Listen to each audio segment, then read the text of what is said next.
So, in the last class, we have discussed the introductory topics to sampling. Sampling in the introductory topics are what is sampling, what are sampling definitions, concepts relating to sampling. പിന്നെ നമ്മൾ last discuss ചെയ്തത് what are the merits and demerits, need for sampling, importance of sampling. ഇത്രയാണ് നമ്മൾ last ക്ലാസ്സിൽ discuss ചെയ്ത് നിർത്തിയത്. So today we are going to discuss some other important topics. ഇതിനകത്തൊരു crux ആയിട്ട് വരുന്ന സാമ്പിളിങ്ങിന്റെ ഏറ്റവും important area is always is the methods of sampling which you can expect for you as a question. But അതിലോട്ട് എത്തുന്നതിന് മുന്നേ you need to know about some other areas. It is very important to discuss methods of sampling. Methods of sampling പറയുന്നതിന് മുന്നേ നിങ്ങൾക്ക് മനസ്സിലാക്കേണ്ട ഒരു 3 important area, വളരെ ചെറിയൊരു ചുരുക്കി പറയാനായിട്ട്, മീൻസ് വളരെ within the limited time I will complete my class. അപ്പം ഇന്ന് നമ്മൾ ഡിസ്കസ് ചെയ്യാൻ പോകുന്നത് is about the theoretical basis of sampling, or we can say theoretical basis അല്ലെങ്കിൽ പ്രിൻസിപ്പിൾസ് ഓഫ് സാമ്പിളിംഗ് എന്ന് പറയാം. And the next area is sample size. How will you fix the sample size? And then you see in the formulas. Then what are the factors you need to consider while fixing the sample size? Then, of course, the last topic is sampling and non-sampling error. So the first one, that is the theoretical basis of sampling. Always in the last class, as we have discussed, when we are taking samples out of population, നമ്മൾ എടുക്കുന്ന samples, whether it is 30 or 60 or 100, whatever be the number, നിങ്ങൾ fix ചെയ്യുന്ന sample size, that sample should be capable for generalisation. അതായത് entire പോപ്പുലേഷൻ്റെ features generalise ചെയ്യാൻ പറ്റുന്ന രീതിയിലുള്ളതായിരിക്കണം നമ്മൾ സെലക്ട് ചെയ്യുന്ന samples. So whenever you are making a sampling അല്ലെങ്കിൽ സാമ്പിളിംഗ് പ്രോസസ്സിലൂടെ കടന്നു പോകുമ്പോഴത്തേക്കും the very basis അല്ലെങ്കിൽ principle എന്ന് പറയുന്നത്, the first one is law of statistical regularity, and the second one is law of inertia of large numbers. Law of statistical regularity, or the principle of statistical regularity, it's said that if you take moderately larger number of items drawn randomly from a population, പ്രോബബിലിറ്റിയുടെ പ്രിൻസിപ്പിളിന്റെ ബേസിസിൽ evolve ചെയ്തിട്ടുള്ളതാണ് law of statistical regularity എന്ന് പറഞ്ഞു കഴിഞ്ഞാൽ, when you are selecting samples randomly from a large population, then the sample you are selecting possess almost all the characteristics of the population. എന്ന് വെച്ചാൽ നിങ്ങൾ സാമ്പിൾ എടുക്കുന്നത് റാൻഡംലി ആണെങ്കിൽ, randomly meaning that the choice of samples are not made on somebody's discretion, or we can say that each and every one is given a equal and non-chance of selection. അതായത് എല്ലാ ആൾക്കാർക്കും, അല്ലെങ്കിൽ ഇപ്പം നിങ്ങളുടെ ക്ലാസ്സിൽ തന്നെ if you 20 students are taken, നിങ്ങളിൽ ആരെങ്കിലും സാമ്പിൾ എടുക്കുവാണെങ്കിൽ അത് ആരുടെയും വ്യക്തിപരമായ താല്പര്യങ്ങളോ ഒന്നും അതിന്റെ ബേസിസ് ഒന്നും ആയിരിക്കാൻ പാടില്ല. If you have selected person out of your 20, നിങ്ങൾ 20 പേരിനെ റെപ്രസെന്റ് ചെയ്യുന്ന ഒരാള് നമ്മളിപ്പോ കൊമേഴ്സ് ക്ലബിന് വേണ്ടി you have selected from your class. So that is not a kind of thing that ഒരാളുടെ അല്ലെങ്കിൽ ഒരു ഗ്രൂപ്പ് ഓഫ് സ്റ്റുഡൻസിന്റെ മാത്രം ബേസിസിൽ ആകാൻ പാടില്ല അങ്ങനെ ഒരു സിലക്ഷൻ. അതുപോലെ തന്നെ if you're having a list of students in the campus, നമ്മൾ ഫസ്റ്റ് ക്ലാസ്സിൽ പറഞ്ഞ ഫസ്റ്റ് ഇയർ സ്റ്റുഡൻസിന്റെ ലിസ്റ്റ് ഉണ്ടെങ്കിൽ അതിൽ there should not be any bias in the sense that കൂടുതൽ ഹോസ്റ്റലേഴ്സിനെ ഉൾപ്പെടുത്തുക, because they know about the campus much more, അല്ലെങ്കിൽ കൂടുതൽ day സ്കോളേഴ്സിനെ include ചെയ്യുക. അങ്ങനെ there should not be any individual discretion being included. അതായത് ഒരു വ്യക്തിയുടെ വ്യക്തിപരമായ താല്പര്യങ്ങൾ ഇൻവോൾവ് ചെയ്താവരുത്. നിങ്ങൾ മൊത്തം ഫസ്റ്റ് ഇയർ സ്റ്റുഡൻസിന് ഒരു 100 or 60 എത്രയാണ് നിങ്ങൾ എടുക്കുന്ന samples, it should not be based on anyone's personal description and all. It should be made randomly. എന്ന് പറഞ്ഞാൽ എല്ലാ ഫസ്റ്റ് ഇയർ സ്റ്റുഡൻസിനും equal and known KNOWN known, അതായത് എല്ലാവർക്കും ഒരുപോലെ ചാൻസ് ആയിരിക്കണം. And that chance should be a known chance. അപ്പോൾ ഈ ലോ ഓഫ് സ്റ്റാറ്റിസ്റ്റിക്കൽ റെഗുലാരിറ്റി പറയുന്നതെന്ന് വെച്ച് കഴിഞ്ഞാൽ, when you are selecting samples randomly from a larger population, the sample you are selecting എന്ന് വെച്ചാൽ ഫസ്റ്റ് ഇയർ എന്ന് പറയുന്ന ടോട്ടൽ സ്റ്റുഡൻസ് ആണ് നിങ്ങളുടെ പോപ്പുലേഷൻ. അത്രയും വലിയൊരു ലാർജർ പോപ്പുലേഷനിൽ നിന്നും നിങ്ങൾ റാൻഡംലി ആൾക്കാരെ സെലക്ട് ചെയ്താൽ, അല്ലെങ്കിൽ സ്റ്റുഡൻസിനെ സെലക്ട് ചെയ്താൽ, ദ സാമ്പിൾ നിങ്ങൾ എടുക്കുന്ന 60 പേരായിക്കോട്ടെ 100 പേരായിക്കോട്ടെ, whatever be the number, ആ സാമ്പിൾ എന്ന് പറയുന്നത് will possess all the characteristics of the population. എന്ന് വെച്ച് കഴിഞ്ഞാൽ ആ നിങ്ങൾ എടുക്കുന്ന 100 ആയാലും 80 ആയാലും vote ever be the number, അവർക്ക് നിങ്ങൾ ആരെ റെപ്രസെന്റ് ചെയ്താണോ എടുക്കുന്നത് ആ റെപ്രസെന്റ് ചെയ്യുന്ന പോപ്പുലേഷന്റെ എല്ലാ ഫീച്ചേഴ്സും ഉണ്ടായിരിക്കും. അതിനെയാണ് ലോ ഓഫ് സ്റ്റാറ്റിസ്റ്റിക്കൽ റെഗുലാരിറ്റി എന്ന് പറയുന്നത്. ഹിയർ നമ്മൾ റാൻഡം ആയിട്ട് സിലക്ഷൻ ആണ് ഇമ്പോർട്ടൻസ് കൊടുത്തേക്കുന്നത്. അതുകൊണ്ട് തന്നെ ദിസ് ലോ അല്ലെങ്കിൽ ഈ principle is based on the probability principle. പ്രോബബിലിറ്റിയുടെ തിയറിയുടെ ബേസിസിലാണ് ഈ പ്രിൻസിപ്പിൾ വരുന്നത്.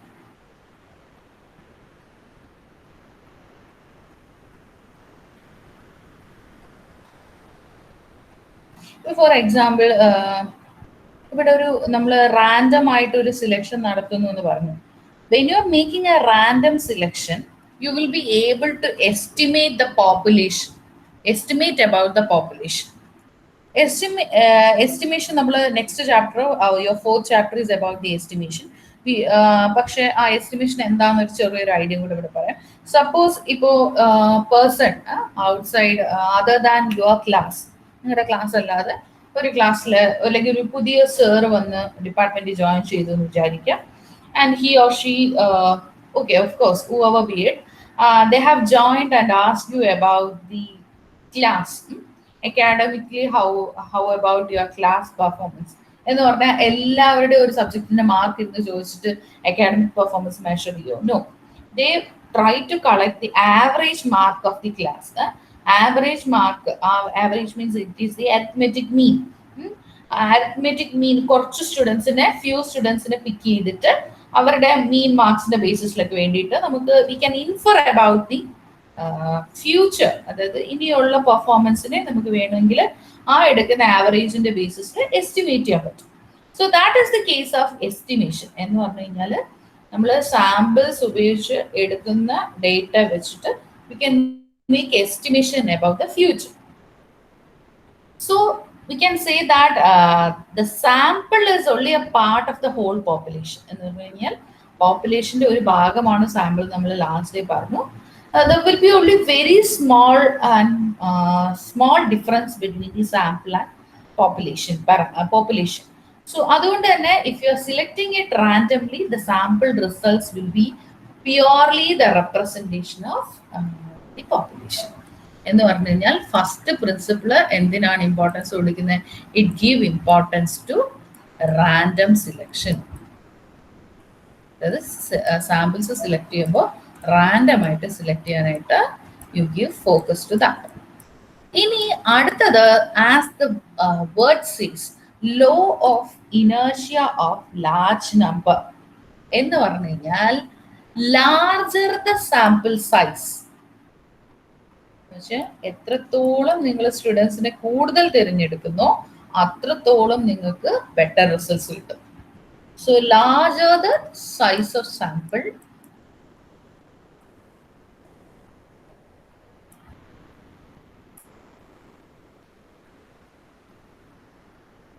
larger the size of sample, more will be the accurate results. നിങ്ങൾക്ക് അതിൽ നിന്ന് കിട്ടുന്ന റിസൾട്ട്സ് കൂടുതൽ accurate, more accurate results. So ഈ പ്രിൻസിപ്പിൾ പറയുന്നുണ്ട് ഇവിടെ, more accurate results are likely to.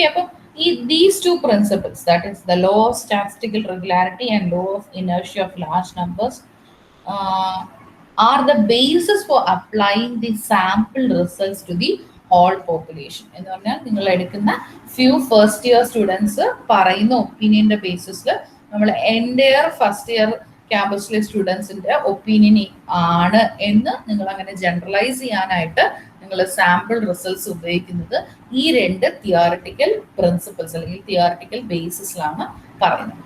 Even though we are discussing today these three topics, these two are included in your curriculum. Sample size, sampling and non-sampling are നിങ്ങളുടെ സിലബസിലുള്ള, but it is very very important to know the principles of sampling. Since it is a post graduation class, സിലബസിനകത്ത് പറഞ്ഞിരിക്കുന്ന കാര്യങ്ങൾ തന്നെ cover ചെയ്യണമെന്ന് നിർത്തുന്നത് it can also be outside the purview because out of syllabus എന്ന് പറയുന്ന ഒരു word അത് PG സ്റ്റുഡൻസിന് ഉണ്ടാകാനേ പാടില്ല. You should be aware about all the connected topics. നിങ്ങൾ എടുക്കുന്ന ഒരു ടോപ്പിക്കായിട്ട് റിലേറ്റ് ചെയ്ത് വരുന്ന ഇന്റർ റിലേറ്റഡ് ആയിട്ട് വരുന്ന എല്ലാ ഏരിയസിനെ പറ്റി നിങ്ങൾക്ക് ഒരു ഐഡിയ ഉണ്ടായിരിക്കും. So next we are moving to what is sample size. So നമ്മൾ ഫസ്റ്റ് ഇയർ സ്റ്റുഡൻസ്, ആ ഫസ്റ്റ് ഇയർ സ്റ്റുഡൻസ് കുറച്ച് കുട്ടികളെ നമ്മൾ സാമ്പിൾ ആയിട്ട് സെലക്ട് ചെയ്യുന്നു. So we can say that it is the sub population എന്ന് വെച്ചാൽ നമ്മുടെ സ്റ്റഡിയിൽ നമ്മൾ എടുക്കുന്ന sub population in order to make an inference, നമുക്കൊരു റിസൾട്ട് കണ്ടുപിടിക്കാൻ അല്ലെങ്കിൽ നമുക്കൊരു കൺക്ലൂഷനിൽ എത്താൻ നമ്മൾ യൂസ് ചെയ്യുന്ന sub population. So broader population, whenever you are using larger the size, it will be better എന്ന് നമ്മൾ കഴിഞ്ഞ പ്രിൻസിപ്പിൾസിന്റെ ബേസിസിൽ പറഞ്ഞു. സോ എ ബ്രോഡർ പോപ്പുലേഷൻ, ഇവിടെ അത് തന്നെയാണ് പറയുന്നത്, broader in the sense that as the sample size increases അല്ലെങ്കിൽ ലാർജർ നമ്പർ നമ്മൾ ഇൻക്ലൂഡ് ചെയ്യാൻ ശ്രമിക്കുമ്പോൾ it will be very easy for you to generalise, ഒരു സ്റ്റഡിയിൽ നിന്ന് കിട്ടുന്ന ഫൈൻഡിങ്സ് ജനറലൈസ് ചെയ്യാൻ ഹെൽപ്ഫുൾ ആയിരിക്കും. സെൻസസിൽ sample size will be equal to population because census survey നമ്മൾ പറഞ്ഞ പോലെ എല്ലാ ആൾക്കാരെയും എല്ലാ എലമെന്റ്സിനും അല്ലെങ്കിൽ എല്ലാ ഫസ്റ്റ് ഇയർ സ്റ്റുഡൻസിനും if you are collecting data then it becomes A census study. So അതുകൊണ്ട് തന്നെ we have some constraints with us. നിങ്ങളെ സ്റ്റുഡൻസിനെ സംബന്ധിച്ച് ടൈം ആയിരിക്കാം constraint when you are doing a project work or a work which is assigned for you as an assignment. We are supposed to make a representative sample. So larger the sample, the more accurate the findings from a study. So normally നിങ്ങൾ മുന്നോട്ട് next time you have business research method എന്ന് പറയുന്ന ഒരു subject ഉണ്ട്. അവിടെ നിങ്ങൾ research methodology in detailed പഠിക്കും. അപ്പോൾ what it is, there is a case of small sample and large sample which is very important for you also. Large sample എന്ന് പറയുന്നത് a sample size which is above 30 and less than 500. അതായത് 30 മേളിൽ ഒരു size അല്ലെങ്കിൽ project വർക്കിനായാലും നിങ്ങൾ ഒരു study നടത്തുവാണെങ്കിലും when you are writing an article and all, you are supposed to make a sample size selection. If it is greater than 30, you can consider that sample as a large sample. And it can also go up to 500. എപ്പോഴും നമ്മളൊരു total population, if you know the sample, if you know the population, if you know the number of total students in the campus, it is always better to have at least 30%. ഇത് ഒരു expert opinion ആണ്. It varies. ചില books നമ്മൾ refer ചെയ്യുമ്പോൾ, കാരണം research is always have various perceptions. ഓരോ ആൾക്കാരും ആ ഒരു സബ്ജക്റ്റിനെ നോക്കി കാണുന്ന രീതിയിൽ ഒരുപാട് ഡിഫറൻസ് ഉണ്ടായിരിക്കും. പക്ഷെ ദർ ആർ സം യൂണിഫോം ആയിട്ടുള്ള റൂൾസ് ആൻഡ് റെഗുലേഷൻസ് ഉണ്ട്. Even though when you are making when you are undertaking a study, at least നിങ്ങൾക്ക് പോപ്പുലേഷൻ അറിയാമെന്നുണ്ടെങ്കിൽ അതിന്റെ 30% എങ്കിലും, കാരണം യു ആർ റെപ്രസെന്റിങ് അറ്റ്ലീസ്റ്റ് അത്രയും പെർസെന്റേജ് എങ്കിലും നമുക്ക് ഉൾപ്പെടുത്താൻ പറ്റുന്നുണ്ട് എന്നുള്ള രീതിയിൽ you may fix a sample size. പിന്നെ ഇത് കൂടാതെ ഒരുപാട് കാര്യങ്ങൾ നമ്മൾ ഒരു various factors you may consider when you fix the sample size. For example എത്ര വരെ ടോളറൻസ് ലെവൽ ഓഫ് എറർ, പോപ്പുലേഷന്റെ സൈസ് എത്രയാണ്, all these things we will discuss in detail. That is, the first element is the nature of population. Nature of population in the sense that more homogeneous ആയിട്ടുള്ള ഒരു population ആണ് എങ്കിൽ then you will get fewer cases അതായത് കുറച്ച് sample select ചെയ്താൽ മതി, you will be able to make a result. But the population is an heterogeneous എന്ന് വെച്ചാൽ ഒരുപാട് ഡൈവേഴ്സ് ആയിട്ടുള്ള ഇതാണ് നമ്മുടെ പോപ്പുലേഷൻ എങ്കിൽ you have to look upon, അല്ലെങ്കിൽ നിങ്ങൾ ഒരുപാട് സാമ്പിൾസ് കളക്ട് ചെയ്യേണ്ടി വരും. Okay, so it is based on the nature of the population. You have to think whether you need more samples or when you're fixing the sample size, it is an important matter of concern. Second one is complexity of tabulation. എന്ന് വെച്ച് കഴിഞ്ഞാൽ size of sample is also depend upon the category and classes. എന്ന് വെച്ച് കഴിഞ്ഞാൽ എങ്ങനെയൊക്കെ divide ചെയ്യണം, sub divide ചെയ്യണം. ഇപ്പൊ കാറ്റഗറീസ് നിങ്ങൾ സബ് ഡിവൈഡ് ചെയ്യേണ്ടത് കൂടുതലാണ് എങ്കിൽ ഒരുപാട് സാമ്പിൾ എടുക്കുന്നതായിരിക്കും നല്ലത്. സേ ഫോർ എക്സാമ്പിൾ നോർമലി കാണുന്ന ഒരു രീതി എന്ന് പറഞ്ഞാൽ നമ്മൾ സാമ്പിൾസിനെ ഡിവൈഡ് ചെയ്യുക റൂറൽ ഏരിയ, ഏർബൻ ഏരിയ. അപ്പൊ അങ്ങനെ രണ്ട് കാറ്റഗറി ഉള്ളൂ എങ്കിൽ കൂടുതലായിട്ടും റിസർച്ചേഴ്സ് യൂസ് ചെയ്യുന്ന ഒരു രീതി എന്ന് പറഞ്ഞു കഴിഞ്ഞാൽ പോപ്പുലേഷൻ നോക്കും. പോപ്പുലേഷനിൽ എത്ര പെർസെൻറ്റേജ് റൂറൽ ഏരിയ റെസ്പോണ്ടൻസ് ഉണ്ട്, എത്ര പെർസെൻറ്റേജ് അർബൻ ഏരിയ, അതേ സെയിം പെർസെൻറ്റേജ് ഫിക്സ് ചെയ്യാൻ പോകുന്ന സാമ്പിളിലും എടുക്കും. എന്ന് പറഞ്ഞു കഴിഞ്ഞാൽ അർത്ഥം ഇപ്പൊ ഈക്വലി ആണ് റെസ്പോണ്ടൻസ് അർബൻ ഏരിയയിലും റൂറൽ ഏരിയയിലും ഉണ്ടെങ്കിൽ ഇപ്പോ നിങ്ങൾ ചെയ്യാൻ പോകുന്ന പ്രൊജക്ട് വർക്കിൽ you are fixing the sample size as 100. Let be imagine ചെയ്യുക 100 ആണ് നിങ്ങളുടെ സാമ്പിൾ സൈസ് എങ്കിൽ നിങ്ങൾ അർബൻ ഏരിയയിൽ നിന്ന് 50 പേരെ എടുക്കും, റൂറൽ ഏരിയയിൽ നിന്ന് 50 പേരെ എടുക്കും. എന്ന് വെച്ചാൽ how you are going to categorise or how you are going to divide the sample, എങ്ങനെ ക്ലാസ്സസ് ആയിട്ട് ഡിവൈഡ് ചെയ്യുന്നു. കാറ്റഗറീസ് കൂടുതലാണെങ്കിൽ then you have to obtain more samples, എങ്കിൽ മാത്രമേ റിസൾട്ട്സ് കിട്ടുള്ളൂ. അപ്പോൾ അതിനനുസരിച്ച് tabulation also you can make it easy. Third thing is problems relating to collection of data. Timer element ആണ്, and certain cases fund is also an important thing, especially science field research they always have a concern of the financial element in their research studies. അപ്പം എത്ര volume of data ആണ് നമുക്ക് ഒരു question അല്ലെങ്കിൽ ഒരു interview ഷെഡ്യൂളിൽ നിന്ന് എത്ര പേര് വെച്ചിട്ട് നമുക്ക് കളക്ട് ചെയ്യാം, ഏതൊക്കെ ഏരിയാസ് കളക്ട് ചെയ്യാം, all those things, especially for COVID പോലുള്ള situations ഒക്കെ വരുമ്പോൾ you only help you can, or only way you can collect data is with the help of the Google Forms and all. അത് എത്രത്തോളം പറ്റും. ഇപ്പൊ റീറ്റെയിലേഴ്സിന്റെ ഒക്കെ ആണെങ്കിൽ they only know some among them street vendors-നെ പറ്റി സ്റ്റഡി ചെയ്യുന്നവരുണ്ടാവും, only they know the Malayalam language. അപ്പം അതൊരു കൺസേൺ ആണ്. അപ്പൊ അങ്ങനെ ഡേറ്റ കളക്ട് ചെയ്യുന്നതിൽ ഒരുപാട് പ്രോബ്ലംസ് ഉണ്ടാവും. അപ്പൊ അതിനനുസരിച്ചും കൂടി അതല്ലെങ്കിൽ അതും കൂടെ കൺസിഡർ ചെയ്ത് വേണം sample size കളക്ട് ചെയ്യാൻ, ഫിക്സ് ചെയ്യാം. Then type of sample. When you are making the samples into more categories, for example, ഇപ്പോൾ കേരളത്തിന് തന്നെ നമുക്ക് 3 ആയിട്ട് ഡിവൈഡ് ചെയ്യാം. സദേൺ സോൺ ഉണ്ട്, സെൻട്രൽ ഉണ്ട്, then നോർത്തേൺ സൈഡ്, അങ്ങനെ 3 ആയിട്ട് ഡിവൈഡ് ചെയ്യും. If you are collecting data from these 3 zones, zone wise ഇങ്ങനെ 3 ആയിട്ട്, അതായത് ഇപ്പൊ ഇവിടെ ഞാൻ എന്താ ചെയ്തതെന്ന് വെച്ചാൽ I have made it into stratas. എന്ന് വെച്ച് കഴിഞ്ഞാൽ ഒരു സ്ട്രാറ്റിഫിക്കേഷൻ, ക്ലാസിഫിക്കേഷൻ തന്നെയാണ് സ്ട്രാറ്റ. അപ്പോ when you are making a stratification or making classification likewise, അങ്ങനെ ചെയ്യുവാണ് എന്നുണ്ടെങ്കിൽ small sample will be adequate. But more heterogeneous ആണ് എങ്കിൽ it will greater will be the possibility of economically collecting the data through stratification. എന്ന് പറഞ്ഞു കഴിഞ്ഞാൽ അർത്ഥം പല രീതിയിൽ അല്ലെങ്കിൽ പല ക്യാരക്ടറിസ്റ്റിക്സ്. ഇപ്പോൾ സേ ഫോർ എക്സാമ്പിൾ ഇപ്പോൾ നമ്മുടെ കാര്യവട്ട ക്യാമ്പസ് എടുത്തു കഴിഞ്ഞാൽ തന്നെ there will be students from the central സോണിൽ നിന്ന് വരുന്നവരുണ്ടാവും, സൗത്ത് നിന്ന് കൂടുതലുള്ളവരുണ്ടാവും, നോർത്ത് നിന്ന് കൂടുതലുള്ള എല്ലാ സ്ഥലത്തു നിന്ന് വരും. അപ്പൊ മിക്സഡ് ആണ്. അപ്പം we have to go for, you have to compulsory go for the stratification. Then next element or the next factor you need to consider is the mathematics of sample size. It is nothing but always the basic question which is mind of the, which is It should be kept in the mind while determining the sample size. നിങ്ങൾ ഒരു sample size തീരുമാനിക്കുമ്പോൾ നിങ്ങൾ വിചാരിക്കേണ്ടത് the precision should be, or the precision should be kept in mind in the research.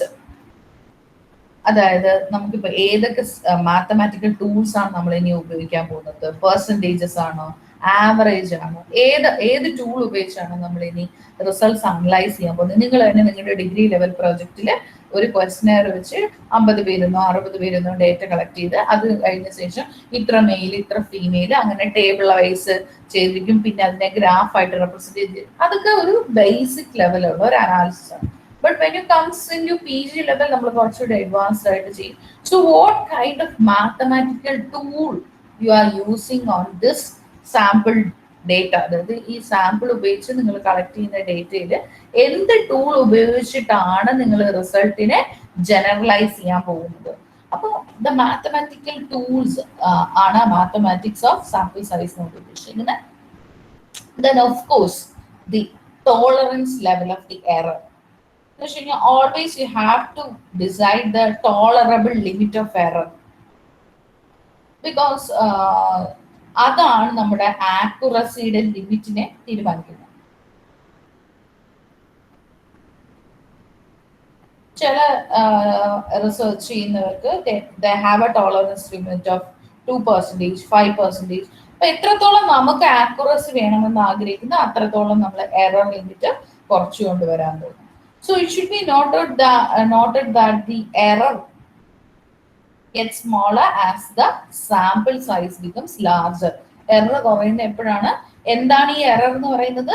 നമ്മൾ സാമ്പിളിൽ നിന്ന് collect ചെയ്യുന്ന data use ചെയ്താണ് നമ്മൾ എൻ്റെ പോപ്പുലേഷനെ പറ്റി ജനറലൈസ് ചെയ്യാൻ പോകുന്നത്. അപ്പോൾ അങ്ങനെ ജനറലൈസ് ചെയ്യുമ്പോൾ ദർ ക്യാൻ ബി എറേഴ്സ്. അതെന്താണെന്ന് നമ്മൾ കാണും. അപ്പൊ ഈ എറേഴ്സ് കുറയണമെങ്കിൽ നമ്മുടെ sample size should be A large one. ഇതിന് ഈ സാമ്പിൾ സൈസ് ഫിക്സ് ചെയ്യാനായിട്ട് there are various formulas being used, and one among the is Mildred Parton. They have used this as a sample size determination. ഇത് മാത്രമല്ല, ഓൺലൈനിൽ ഒരുപാട് sample size calculators ഉണ്ട്, well developed ആയിട്ടുള്ള tools ഉണ്ട്. You just need to know there are mathematical formulas for fixing the sample size. അതിനു വേണ്ടിയാണ് ഞാൻ ഈ ഒരു ഫോർമുല ഉൾപ്പെടുത്തിയത്. അല്ലാതെ അങ്ങനെ എന്താണ് യൂണിഫോംലി അപ്ലൈ ചെയ്യുന്ന ഒരു സാമ്പിൾ സൈസ് ഒന്നും നമുക്ക് എടുക്കാൻ പറ്റില്ല, because there are so many concerns which while you fix a formula for determining the sample size. അത് നമ്മൾ പിന്നീട് മുന്നോട്ട് നിങ്ങൾ എപ്പോഴെങ്കിലും ഒക്കെ പഠിക്കും. But you need to keep some rule of thumb. ചില കാര്യങ്ങൾ മനസ്സിൽ വെക്കേണ്ട കാര്യങ്ങളുണ്ട്.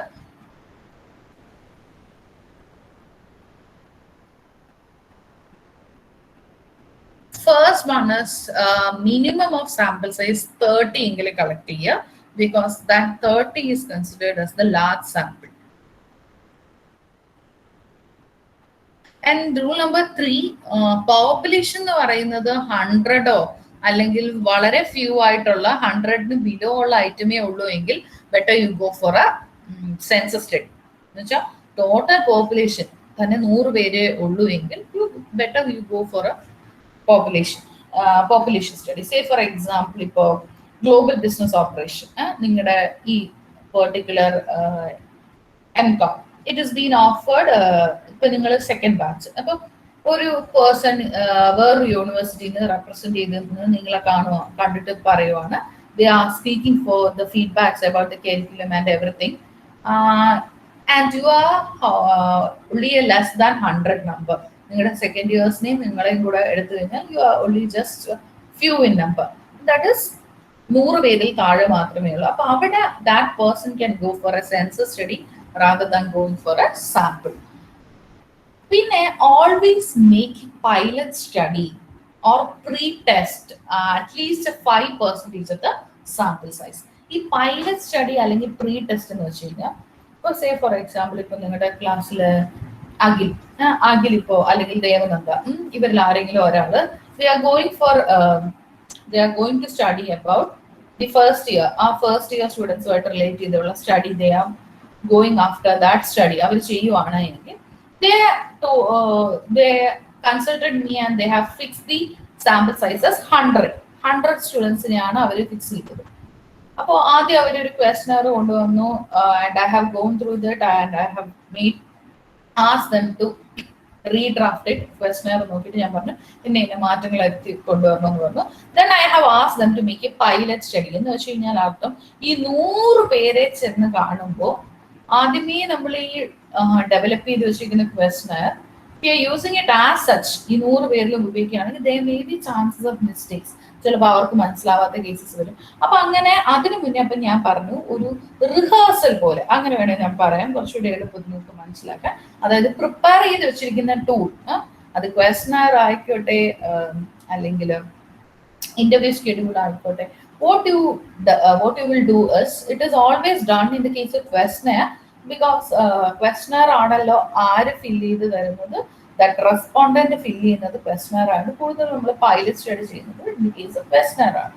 അപ്പൊ ക്വസ്റ്റനറിന്റെ കേസസിൽ പ്രീ ടെസ്റ്റ് ചെയ്യാന്ന് വെച്ച് കഴിഞ്ഞാൽ ഒരു 5%, അതായത് നമ്മുടെ സാമ്പിൾ സൈസ് എത്രയാണോ അതിന്റെ 5% ഇൻക്ലൂഡ് ചെയ്യുന്ന രീതിയിൽ. ഈ 5% എന്ന് പറയുന്ന ഒരു മാൻഡേറ്ററി കണക്കൊന്നുമല്ല, എന്നാലും പറഞ്ഞതാണ്.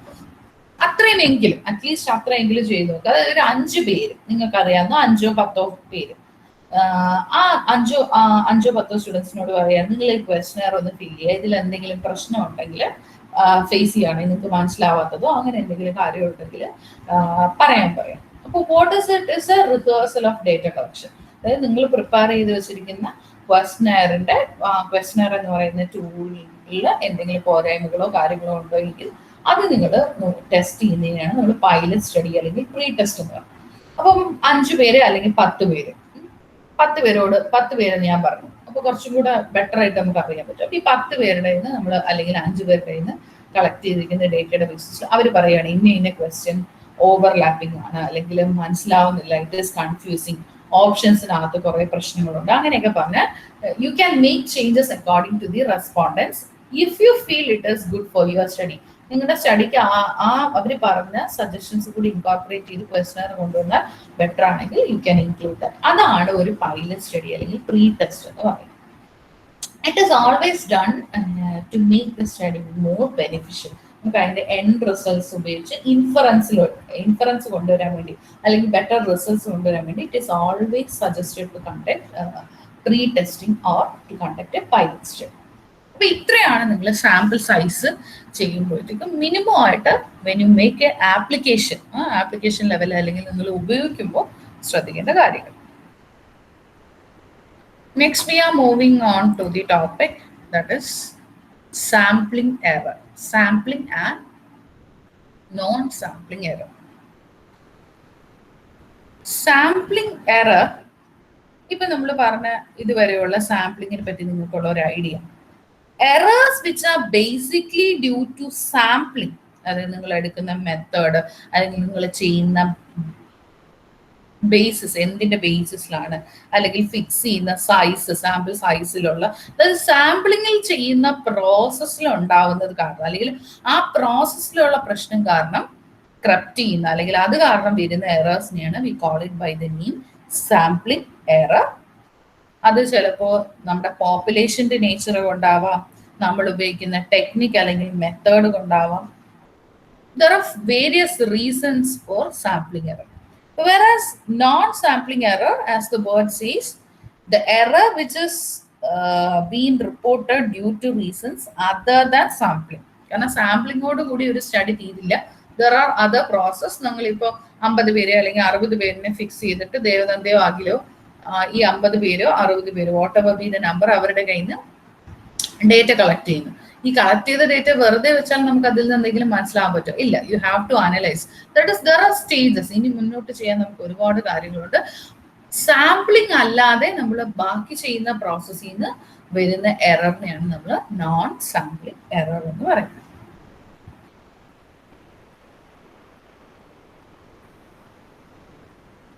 So the total error is equal to sampling error plus non-sampling error. ഈ ടോട്ടൽ എറർ എന്ന് പറയുന്നത് will be the sum of sampling error plus non sampling error എന്ന് നമ്മൾ പറഞ്ഞു. അപ്പൊ ഇനി എറേഴ്സ് എങ്ങനെയാണ് വരുന്നത്, എന്തൊക്കെ കാരണങ്ങൾ കൊണ്ടാണ് വരുന്നത്, and how we can overcome that errors, അതാണ് നമ്മൾ ഇനി കാണുന്നത്. അപ്പോൾ already we have discuss errors which are due to sampling is called the sampling error, and it can be due to the nature of the universe, techniques of sampling, etc. This sampling error can again be classified into two, that is biased error and unbiased error. Biased error, as the word says, it is due to the bias of the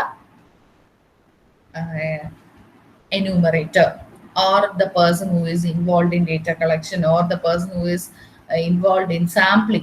അതായത് biased error എന്ന് പറയുന്നത് it is purely, ഞാൻ പറഞ്ഞ പോലെ നമുക്ക് എളുപ്പം, ഇപ്പോൾ convenience, തൊട്ടടുത്ത വീട്ടിൽ ഒരു റെസിഡൻസ് ഏരിയയിലുള്ള ആൾക്കാരോട് മാത്രം നമ്മൾ ചോദിച്ച് ചെയ്യുക, അല്ലെങ്കിൽ ഹോസ്റ്റലേഴ്സിനോട് മാത്രം ചോദിച്ച് നിങ്ങൾ ആ സ്റ്റഡി മുന്നോട്ട് കൊണ്ടുപോവുക. അങ്ങനെ the particular person who is involve in undertaking the study, researcher എന്ന് ഞാൻ പറയാം, ആ person is having some bias. A bias or prejudice from the researcher in selecting the sample. Example, convenience sample technique ഉപയോഗിക്കുക. അപ്പോൾ അങ്ങനെയൊക്കെ നമ്മൾ bias കൊണ്ടുവന്നു കഴിഞ്ഞാൽ that error will automatically have an impact on the sample size.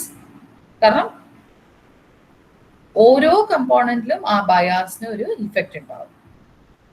ഇതിൽ biases വരാനുള്ള 3 reason എന്ന് പറഞ്ഞു കഴിഞ്ഞാൽ, ഫോൾട്ടി പ്രോസസ് ഓഫ് സെലക്ഷൻ, നമ്മൾ ഉപയോഗിക്കുന്ന പ്രോസസ്സ് ശരിയായിരിക്കില്ല, ചിലപ്പോൾ ഡേറ്റ കളക്ട് ചെയ്യുന്നതിലുള്ള പ്രശ്നമായിരിക്കാം, ചിലപ്പോൾ ഈ കളക്ട് ചെയ്ത ഡേറ്റ നമ്മൾ analyse ചെയ്യുന്നതിലുള്ള പ്രശ്നമാവാം.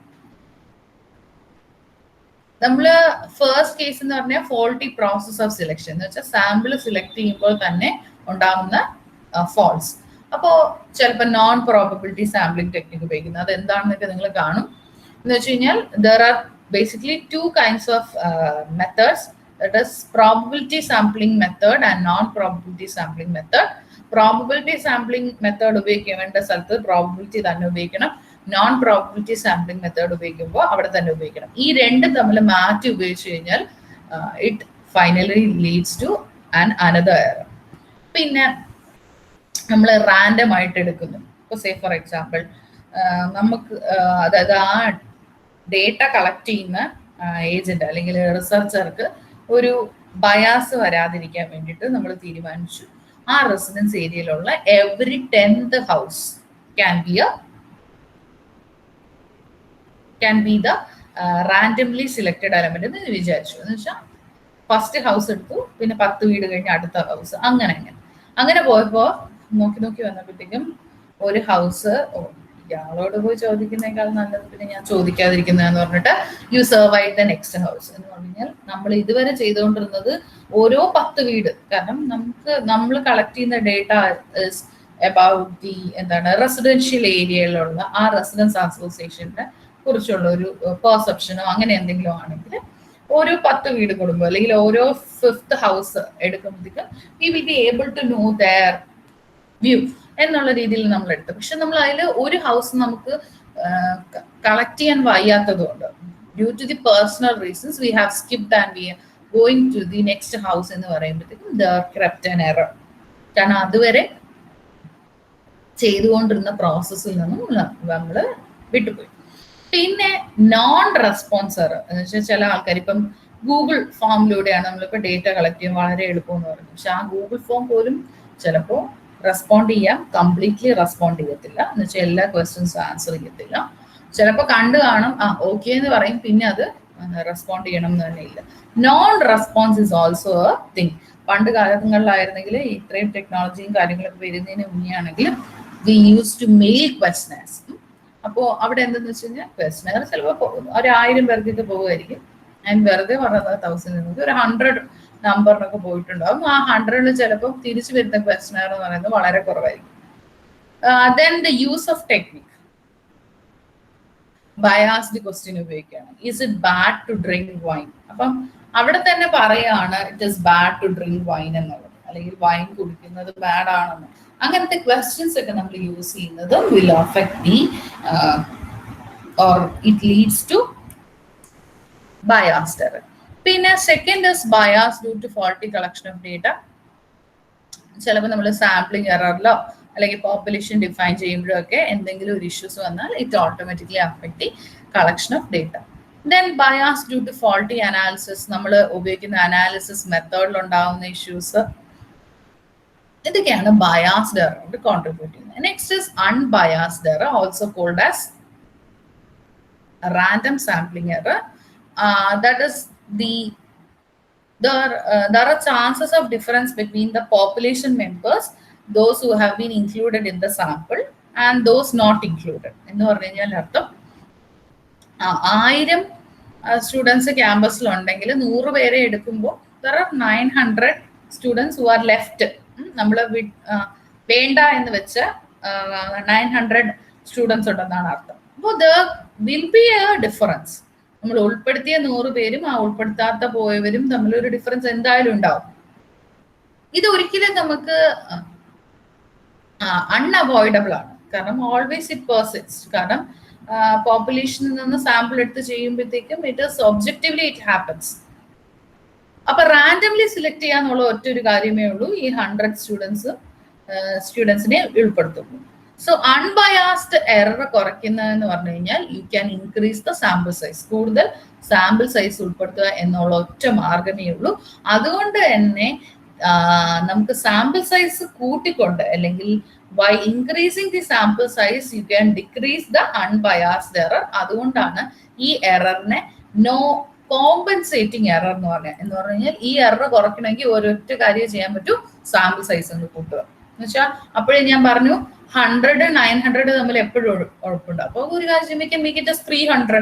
So there will be A difference of 300 selected and 700 not selected students. അപ്പോൾ ആ എറർ കമ്പാരിറ്റീവ്ലി കുറഞ്ഞു വരും. and the sample size becomes more. ഇനി സാമ്പിളിംഗ് എററിന് നമ്മൾ ഈ പറഞ്ഞ ആദ്യത്തെ സാമ്പിളിംഗ് എററിനെ ഓവർകം ചെയ്യാൻ what all we can do. Sampling method first of all എന്താണെന്ന് മനസ്സിലാക്കണം. എന്ന് വെച്ചാൽ എന്താണ് പ്രോബബിലിറ്റി സാമ്പിളിംഗ്, എന്താണ് non probability sampling method. Then you have to make greater investment. Investment is not in terms of money അല്ല, time ആയാലും enumeration എന്ന് വെച്ചാൽ ഡേറ്റ കളക്ഷന് കൂടുതൽ സമയം കൊടുക്കുക. പിന്നെ അപ്പോഴേ നമ്മൾ പറഞ്ഞ പൈലറ്റ് സ്റ്റഡി അല്ലെങ്കിൽ പ്രീ ടെസ്റ്റിംഗ് ടെക്നിക്സ് ഉപയോഗിക്കുക. ട്രെയിൻഡ് ആയിട്ടുള്ള ഫീൽഡ് വർക്കേഴ്സിന് യൂസ് ചെയ്യുക. അപ്രോപ്രിയേറ്റ് ആയിട്ടുള്ള മെത്തേഡ്സ്, മിസ്സിംഗ് പോപ്പുലേഷൻ യൂണിറ്റ്സിനെ സിമിലർ ക്യാരക്ടറിസ്റ്റിക്സ് ആയിട്ടുള്ള ആൾക്കാരുമായിട്ട് എങ്ങനെ നമുക്ക് മാച്ച് ചെയ്യാനായിട്ട് പറ്റും. ഇതെല്ലാം these are the techniques which you can use to reduce the sampling error. See, the graph shows the relationship between the sample size. Sample size കൂടുന്തോറും error is decreasing. Non-sampling error. So non-sampling error arises due to reasons other than sampling. As I said in the earlier, നമ്മൾ ഉപയോഗിക്കുന്ന tool, that is interview schedule or questionnaire or whatever it is, ആ ടൂളിന്റെ issue കൊണ്ടിട്ടായിരിക്കാം, അല്ലെങ്കിൽ നമ്മൾ tables ആയിട്ട് prepare ചെയ്യുമ്പോഴോ ഒക്കെ ഉണ്ടാവുന്ന issues ആവാം. പക്ഷേ this error will not happen when you go for a census survey. കാരണം ആ പോപ്പുലേഷനിലുള്ള എല്ലാവരെയും പറ്റി സ്റ്റഡി ചെയ്യുന്നതുകൊണ്ട് there won't be any non-sampling error. There won't be any non-sampling error in the case of census survey. അപ്പോൾ non-sampling error basically രണ്ടായിട്ട് നമുക്ക് divide ചെയ്യാം. That is response error and non-response error.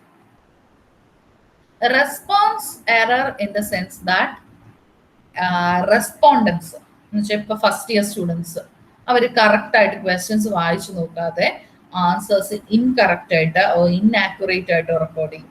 ചിലത് പാർഷ്യലി കംപ്ലീറ്റ് ആയിരിക്കും. അങ്ങനത്തെ എറേഴ്സിനെയാണ് നമ്മൾ response errors എന്ന് പറയും. These response errors can also be classified into 3. That is researcher errors എന്ന് വെച്ച് കഴിഞ്ഞാൽ സ്റ്റഡി കണ്ടക്ട് ചെയ്യുന്നത്, ഇപ്പം ദേവനന്ദയോ അഖിലോ അവരുടെ പാർട്ടിൽ നിന്ന് വരുന്ന നമ്മുടെ സ്റ്റഡി പർപ്പസുമായിട്ട് റിലേറ്റ് ചെയ്തിട്ട് അല്ലാത്ത കാര്യങ്ങൾ റെക്കോർഡ് ചെയ്യാം. പോപ്പുലേഷൻ റോങ് ആയിട്ട് മനസ്സിലാക്കുക.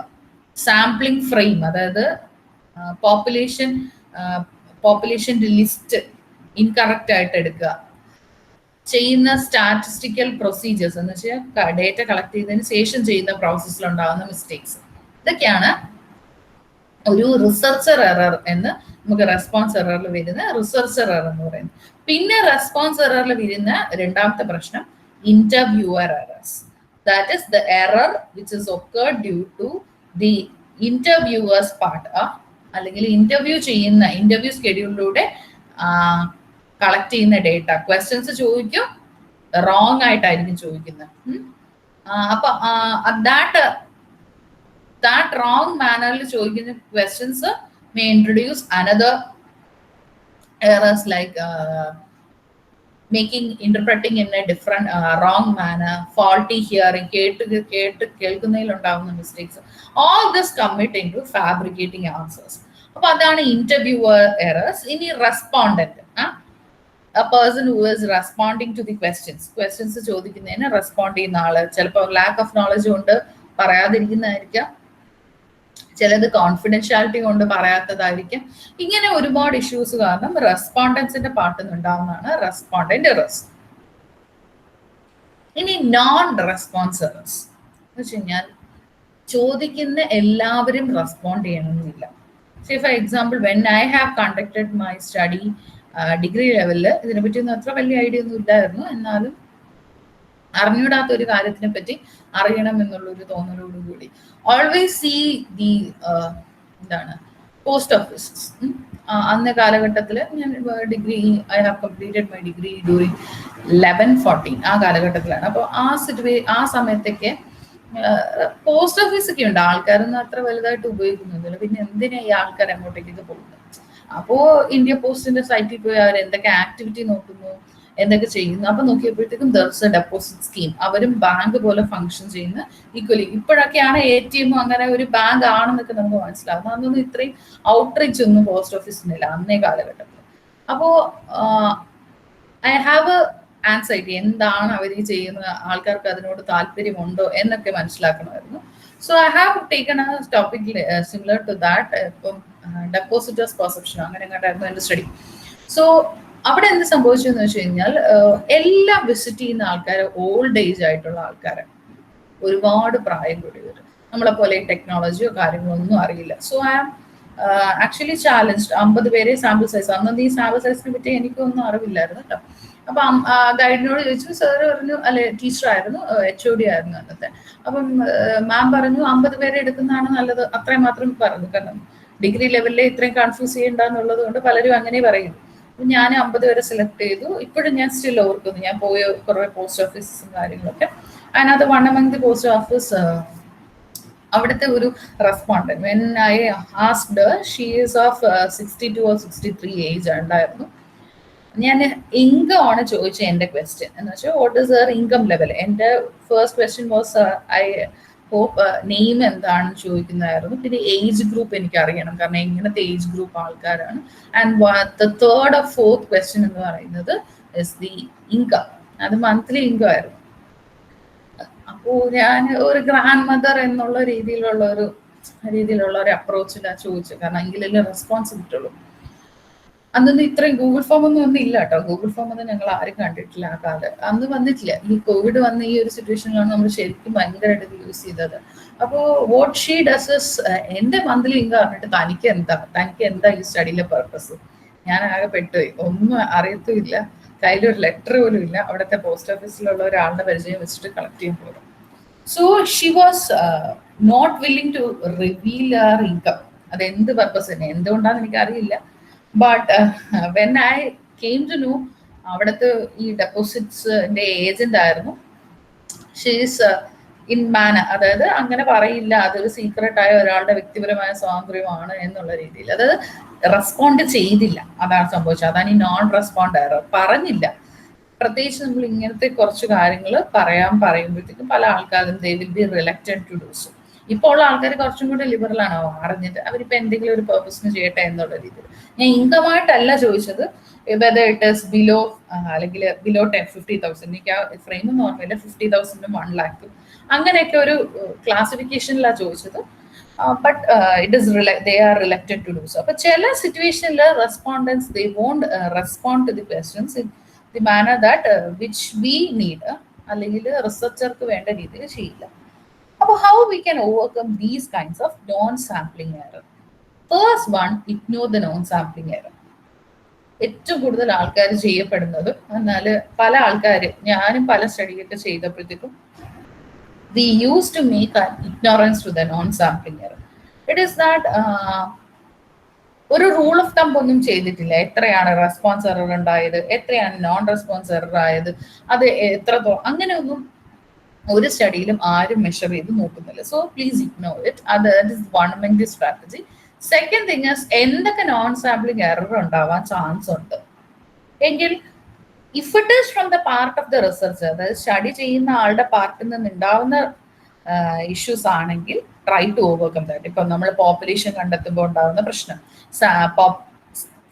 സാമ്പിളിംഗ് ഫ്രെയിം ഡെവലപ്പ് ചെയ്യുമ്പോൾ അതിനൊക്കെ കൂടുതൽ കെയർ കൊടുത്ത് whatever ways from the part of the researcher, ആ സ്റ്റഡി ചെയ്യുന്ന ആളുടെ പാർട്ടിൽ നിന്ന് ഉണ്ടാവുന്നതൊക്കെ നമ്മൾ കഴിവതും കുറയ്ക്കാനായിട്ട് ശ്രമിക്കുക. So this is all about the non sampling error. So today we have discussed what is the theoretical basis of sampling, what is sample size, and finally sampling and non-sampling error.